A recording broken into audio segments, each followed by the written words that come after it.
সুপ্রিয় দর্শক, আসসালামু আলাইকুম। জীবনের গল্পে আপনাদের স্বাগতম জানাচ্ছি। ক্যামেরার সামনে দাঁড়িয়ে রয়েছে একজন বোন, ওনার জীবনের গল্প শুনবো। আসসালামু আলাইকুম, ওয়ালাইকুম আসসালাম। কেমন আছেন? আলহামদুলিল্লাহ ভালো আছি, আপনি কেমন আমি আছেন? ভালো আছি। আপু, আপনার নাম কি?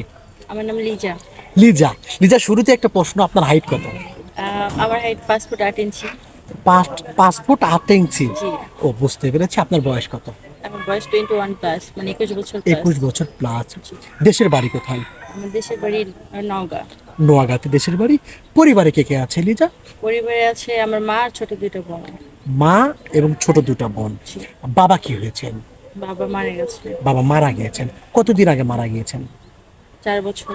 4 বছর। কিভাবে মারা গিয়েছেন? Road accident. রোড অ্যাক্সিডেন্টে মারা গেছেন, বুঝতে পেরেছি। আর ভাই বোনেরা কি করেন? আমার ছোট 2টা বোন, ছোট একটা লেখাপড়া করে আর একটা বাসায় থাকে মায়ের সঙ্গে। বাসায় থাকে। আপনি কি করেন? পরে আমি এসেছি গার্মেন্টসের চাকরির জন্য। তারপর আমার একটা বান্ধবীর সঙ্গে পরিচয়, আর সে বললো আপনাদের কথা, এখানে নাকি আপনারা মেয়েদেরকে বিয়ের জন্য সাপোর্ট করেন। বুঝতে পেরেছি এজন্য আপু। এসেছি। আপনার বয়স 21।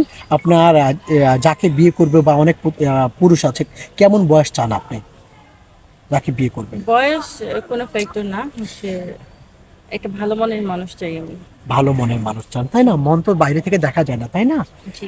ওনার বয়স যদি 35, 40, 45 হয়, সমস্যা নেই। সমস্যা নেই।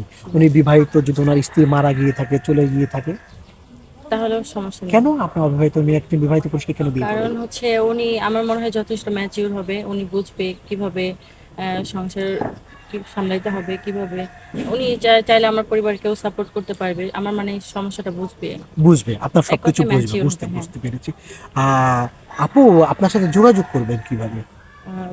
দেখেন, আমার তো ফোন নাই, যদি হয় তাহলে আপনার ফোন থেকে যোগাযোগ করতে পারেন। বুঝতে পেরেছি। নাম কি যেন? লিজা। লিজা।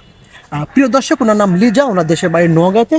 ওনার সাথে যদি যোগাযোগ করতে চান, কথা বলতে চান, ডিসপ্লে একটি নাম্বার দেখা যাচ্ছে, এই নাম্বারে ইমো আছে, হোয়াটসঅ্যাপ আছে। ইমোতে বা হোয়াটসঅ্যাপে লিজা আপুর একটা স্ক্রিনশট মেরে পাঠিয়ে দেবেন, আমরা যোগাযোগ করে দেবো। লিজা আপু, নামাজ কালাম পড়া হয়? জি। প্রিয় মানুষকে কি বলে ডাকতে চান? ওটা হচ্ছে ওনার সঙ্গে কথা বলার পর ডিসাইড করবো। বুঝতে পেরেছি। আর বিয়ের পরে কোথাও হাজবেন্ডের সাথে যাওয়ার ইচ্ছে আছে?